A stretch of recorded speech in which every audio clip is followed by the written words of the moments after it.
Okay, this is 2nd Esdras chapter 7. When I finished speaking these words, the angel who had been sent to me on the previous nights was sent to me again. He said to me, "Rise, Ezra, and hear the words I have come to speak to you." I said, "Speak, my lord." He said to me, "A certain sea is set in a spacious place so that it can be deep and vast, but its entrance is set in a narrow place like a river. If anyone wants to go to the sea to see it or to rule over it, how can he come into the broad place unless he passes through the narrow?" Another instance, a city is built and positioned on a broad plain, full of all good things. Its entrance, however, is narrow and located on a precipice so that there is fire on the right and deep water on the left. There is a single path located between them, between the fire and the water. And the path has only room for human footprints. If that city is given to someone as an inheritance, if the heir doesn't pass through the danger, how will the heir receive the inheritance? I said, "Indeed, Lord." He said to me, "So also is Israel's portion. I indeed made the world on account of them. When Adam transgressed my ordinances, what had been made was judged, and the entrances of this world were made narrow, sorrowful, and troublesome. They are few and bad, full of dangers and involving people in great hardships. The entrances of the greater world, however, are spacious and secure, and they generate the fruit of immortality. If those who live don't enter these narrow and empty places, they can't receive the things that are in store. Therefore, why are you disturbed being corruptible, and why are you upset being mortal? Why haven't you focused your mind on what is still to come rather than on what is present?" I answered, "Supreme Lord, you ordained in your law that the just will inherit these things, but the impious will perish. The just can tolerate the narrow, hoping for the spacious, but those who have acted impiously endure the narrow and won't see the spacious." He said to me, "You aren't a higher judge than God, nor more intelligent than the Most High. Better that many of those now alive should perish than that the law of God, which is laid out before them, be disregarded. God commanded those who come into the world after they came what they needed to do to live, and what laws they should observe to avoid punishment. But they weren't persuaded and opposed him. They filled their heads with worthless thoughts, and they invented excuses for their sins. They emphatically denied that the Most High exists, and they didn't learn his ways.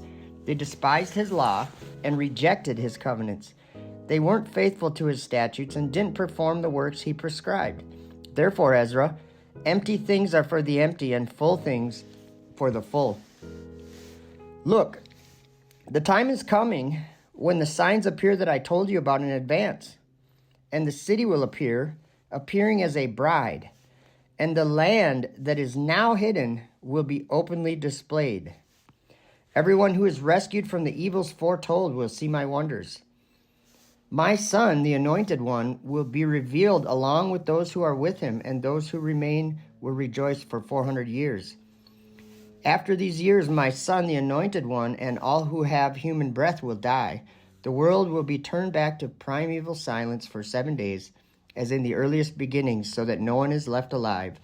After 7 days, the world that isn't yet awake will be roused, and the corrupt world will die. The earth will give back those who sleep, and the dust will give back in silence those who dwell in it, and the resting places will give back the souls that have been entrusted to them. The Most High will be revealed on the throne of judgment, and mercy will pass away. Patience will be withdrawn, and only judgment will remain. Truth will arise, faith will recover strength, and works will have their consequences.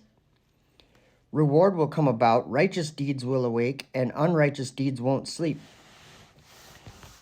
The lake of torment will appear, and across from it will be the place of rest. Hell's furnace will be displayed, and across from it the delightful paradise. Then the Most High will speak to the nations that have been raised. Look and understand whom it is who you have denied, whom you haven't served, and whose ordinances you have despised. Look to one side and the other. Here is delight and rest, and over there are fire and torments. He will say these things to them on the judgment day, a day that has no sun or moon or stars, no cloud or thunder or lightning, no wind or water or air, no darkness or evening or morning, no summer or spring or heat, no winter or frost or cold, no hail or rain or dew, no noon or night or early dawn, no shining or brightness or light, but only the splendor of the light of the Most High. All will then begin to see what things are in store for them. It will take a period of about a week of years.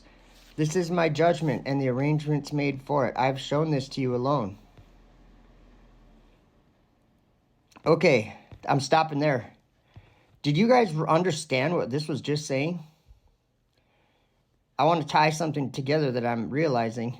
Okay, it says in verse 36, the lake of torment will appear. That to me means that it's not, at a point in time, it's not visible, and then it will appear at a point in time. Like it will show up, or it will become known, or whatever. The lake of torment will appear, and across from it will be the place of rest. Now that sounds like Sheol, the place of rest. It says hell's furnace will be displayed. So that goes along with the lake of torment appearing.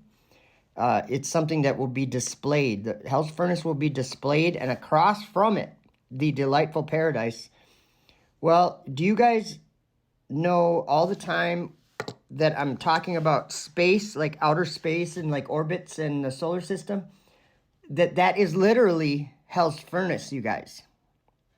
And it is now, it has appeared. The lake of torment has appeared. And across from it is the place of rest. Where's the place of rest? Isn't that New Jerusalem? Isn't that the holy city that comes down out of heaven from God? So this is why I'm saying hell is not in the heart of the earth. Hell was in the heart of the earth. But the Son of God removed all the spirits from hell. He resurrected the saints, and they went up into the holy city. And then he was resurrected, or then he, all the fallen angels, well, there was a 70 generation judgment on them. And Jesus happened to be born in that 70th generation. And that judgment was that they would be led off to the abyss of fire from being buried in the earth. So they're not in the earth anymore. Hell's not in the earth anymore.